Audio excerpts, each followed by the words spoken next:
जी दोस्तों, मैं हूं इसाक अब्बासी और आज की इस वीडियो में हम चैप्टर नंबर 4 कम्युनिकेशन स्किल का स्टार्ट करने जा रहे हैं। इससे पहले जो है वो हम 5 लेक्चर अपलोड कर चुके हैं। आज जो रिकॉर्डिंग में हम लेक्चर लेकर आ रहे हैं, ये लेक्चर नंबर 6 है। तो चैप्टर का नाम है फॉर्मल एंड इनफॉर्मल कम्युनिकेशन। इसमें हम फॉर्मल और इनफॉर्मल कम्युनिकेशन की डेफिनेशन को देखेंगे और कुछ इंपॉर्टेंस को देखेंगे, और इसके अलावा जो इनफॉर्मल कम्युनिकेशन है इसके कुछ नेगेटिव पॉइंट्स भी हैं, इनको भी डिस्कस करेंगे। तो सबसे पहले हम फॉर्मल कम्युनिकेशन पर बात करेंगे, इसके बाद जो है वो अगला स्टेप हमारा इनफॉर्मल कम्युनिकेशन के ऊपर होगा। तो फॉर्मल कम्युनिकेशन क्या होती है? Formal communication is the exchange of information in a structured and official way. तो फॉर्मल कम्युनिकेशन जो होती है, इसमें हम अपनी जो इन्फॉर्मेशन है, जो कम्युनिकेशन है, इसको हम एक मुनज़्ज़म तरीके से और ऑफिशियल मेथड के ज़रिए जो है वो आगे कन्वे करते हैं। It follow specific rules. Formal communication में हमें कुछ स्पेसिफिक रूल्स को फॉलो करना पड़ता है। इसके अलावा प्रोसेस होता है, एक ख़ास तरीक़ाकार होता है जिसके ज़रिए हम जो है वो अपनी इन्फॉर्मेशन जो है वो आगे फैलाते हैं। चैनल्स या कोई ना कोई एक ऐसा मेथड या एक ज़रिया होता है जिसके ज़रिए हम कम्युनिकेट कर रहे होते हैं इन एन ऑर्गेनाइजेशन, किसी एक ख़ास इदारे में। एग्जाम्पल्स इंक्लूड, इसमें जो एग्जाम्पल्स हैं हमारी फॉर्मल कम्युनिकेशन में, इसमें official emails, reports and meetings शामिल है।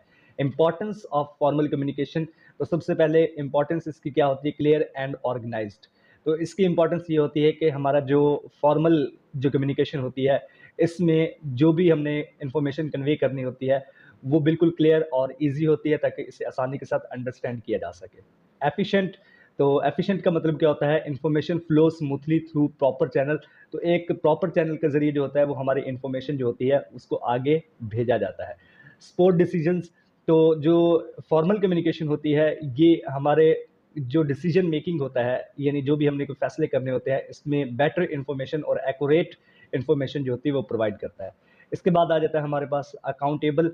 जो फॉर्मल कम्युनिकेशन होती है, इसका रिटन रिकॉर्ड मौजूद होता है और हम किसी भी वक्त जो है वो बाद में इस रिकॉर्ड को दोबारा हासिल कर सकते हैं। इसके बाद जो हमारे पास आगे आ जाता है वो मेंटेन ऑर्डर। तो इसका मतलब ये होता है help the organisation follow its rules and policies. यानी फॉर्मल कम्युनिकेशन की मदद से हम जो है वो किसी भी ऑर्गेनाइजेशन के रूल्स को जो है और पॉलिसीज को जो है वो फॉलो करते हैं। एडवांटेजेस इसके क्या क्या होते हैं? पहला एडवांटेज ये होता है कि ये वेल स्ट्रक्चर्ड, यानी एक अच्छे तरीके से, मुनज़्ज़म तरीके से ऑर्गेनाइज्ड होता है। Message are sent in an organised way. Message जो होता है वो एक ऑर्गेनाइज तरीके से ऑफिशियल वे के ज़रिए जो है हम आगे सेंड करते हैं। रिकॉर्ड्स एंड एविडेंस, जो फॉर्मल कम्युनिकेशन होता है इसका हमेशा कोई ना कोई रिकॉर्ड होता है और इसके एविडेंस मौजूद होते हैं। इसको पढ़ भी लेते हैं। Written communication provides proof for future references. तो जो हमारी रिटन कम्युनिकेशन होती है, ये हम एज अ प्रूफ के तौर पर जो है फ्यूचर में जो है एज अ रेफरेंस के तौर पर हम पेश कर सकते हैं। फिर आ जाता है एडवांटेज फॉर्मल कम्युनिकेशन में तीसरे नंबर पर प्रिवेंट कन्फ्यूजन। तो ये जो है ये हमें कंफ्यूज करने से रोकती है। इसमें क्लियर किस्म की गाइडलाइंस होती है, रिड्यूस मिसअंडरस्टैंडिंग, जिससे जो गलत फहमियाँ हैं वो क्या होती हैं, कम होती है। इसके बाद आ जाता है फेयर एंड ट्रांसपेरेंट। तो जो फॉर्मल कम्युनिकेशन का एडवांटेज ये होता है कि ये इंश्योर करता है इक्वल ट्रीटमेंट एंड कंसिस्टेंसी। तो इसमें जो हमारे पास बिल्कुल इक्वल ट्रीटमेंट होती है और कंसिस्टेंसी मौजूद इसमें होती है। फिर हमारे पास नेक्स्ट आ जाता है गुड फॉर बिग ऑर्गेनाइजेशन। तो इसका मतलब क्या है? Works well in large companies. तो जो हमारी फॉर्मल कम्युनिकेशन होती है ये अच्छे तरीके से बड़ी कंपनियों में काम करती है विद मैनी एम्प्लॉयज़, बहुत सारे एम्प्लॉयज़ के ज़रिए। यानी बहुत सारे एम्प्लॉयज़ जो है वो बड़ी जो ऑर्गेनाइजेशंस हैं इसमें फॉर्मल कम्युनिकेशन का यूज़ करके जो है वो अपना मैसेज आगे फैलाते हैं। फॉर्म्स ऑफ फॉर्मल कम्युनिकेशन, तो कुछ फॉर्म्स हैं फॉर्मल कम्युनिकेशन की, कैटेगराइज हैं, तो हम इनको देख लेते हैं। तो सबसे पहले हमारे पास आ जाता है डाउनवर्ड कम्युनिकेशन। डाउनवर्ड कम्युनिकेशन में क्या होता है? इस तरह की जो कम्युनिकेशन होती है ये बॉस से आगे जो है वो इंस्ट्रक्शंस के ज़रिए एम्प्लॉयज़ को दी जाती है, यानी ऊपर से ये नीचे की तरफ आती है। फिर आ जाता है हमारा अपवर्ड कम्युनिकेशन। अपवर्ड कम्युनिकेशन में क्या होता है कि हम कुछ रिक्वेस्ट या किसी किस्म की कोई फीडबैक या रिपोर्ट वगैरह जो होते हैं, एम्प्लॉयज़ जो हैं वो अपने हेड को या किसी भी ऑर्गेनाइजेशन के सरबराह को प्रोवाइड करते हैं। हॉरिजॉन्टल कम्युनिकेशन क्या होती है? ये लोगों के दरमियान छोटे लेवल के ऊपर जो को-वर्कर्स होते हैं, जब वो आपस में शेयरिंग अपडेट करते हैं, तो तब इस तरह की जो कम्युनिकेशन आपस में होती है, इसको हॉरिज़ॉन्टल कम्युनिकेशन कहते हैं। डायगोनल कम्युनिकेशन क्या होती है? Between people from different departments and levels. तो डिफरेंट डिपार्टमेंट्स के जो लोग हैं उनके आपस में जो कम्युनिकेशंस होती है इसको हम डायगोनल कम्युनिकेशन बोलते हैं। फिर आ जाता है हमारे पास एक्सटर्नल कम्युनिकेशन। एक्सटर्नल कम्युनिकेशन से क्या मुराद है? With people outside the organisation like customers और सप्लायर्स। तो जो कस्टमर्स होते हैं, जो हमारे इसके अलावा सप्लायर्स होते हैं प्रोडक्ट को आगे सेल करने वाले, जो बाहर कम्युनिकेशन करते हैं, इस तरह की जो कम्युनिकेशन होती है इसको एक्सटर्नल कम्युनिकेशन कहा जाता है। तो फिर हमारे पास आ जाता है इनफॉर्मल कम्युनिकेशन। इनफॉर्मल कम्युनिकेशन क्या होती है? Informal communication is casual and happens naturally between people. तो ये कैजुअल होती है, मामूली तौर पर आम जो नेचुरल तरीके से लोगों के दरमियान गुफ्तगू होती है, इसको हम इनफॉर्मल कम्युनिकेशन कहते हैं। विदाउट एनी रूल्स और स्ट्रक्चर, इसमें किसी किस्म का कोई मुनज़्ज़म रूल्स या स्ट्रक्चर नहीं फॉलो किया जाता है। It is often based on personal relationships, और ये बेस करती है पर्सनल रिलेशनशिप्स के ऊपर। Like chatting with a colleague about work, जैसा कि किसी अपने साथी के साथ किसी भी काम से रिलेटेड हम आपस में बातचीत करते हैं। नेक्स्ट हमारे पास आ जाता है इसके ग्रिप वाइन कम्युनिकेशन। तो ये किस तरह की कम्युनिकेशन होती है? The grip wine is an informal way people share information quickly. तो ये एक इनफॉर्मल वे है जिसमें लोग जो है वो अपनी कम्युनिकेशन को, अपनी इन्फॉर्मेशन को आगे जो है वो सेंड करते हैं, ऑफन थ्रू रिमूवर्स और गॉसिप। तो इस तरह की जो कम्युनिकेशन आगे फैलाई जाती है वो अफवाह के ज़रिए या गपशप के ज़रिए फैलाई जाती है। इट इज़ नॉट ऑफिशियल, और इसमें कोई रूल्स रेगुलेशन नहीं होते, बट सेपरेट फास्ट, लेकिन बड़ी तेज़ी के साथ ये फैल जाती है उमंग एम्प्लॉयज़ जो काम करने वाले लोग होते हैं। फिर हमारे पास आ जाता है फॉर्म्स ऑफ इनफॉर्मल कम्युनिकेशन। तो हमारे पास फॉर्म्स कौन कौन से होते हैं? Single stand chain. तो इससे मुराद ये होता है कि one person tales another who tells another and so on. एक बंदा जो है, यानी ए जो है वो बी को कोई बात बताता है, बी जो है वो आगे सी को बताता है, सी जो है वो आगे डी को बताता है। इस तरह की जो कम्युनिकेशन होती है इसको सिंगल स्टैंड चेन कहा जाता है। फिर आ जाता है गॉसिप चेन। गॉसिप चेन से क्या मुराद होता है? One person shares information with many others. एक बंदा जो है वो अपनी इन्फॉर्मेशन को दूसरों, बहुत सारे लोगों के साथ जो है वो शेयर करता है। फिर आ जाता है हमारे पास क्लस्टर चेन।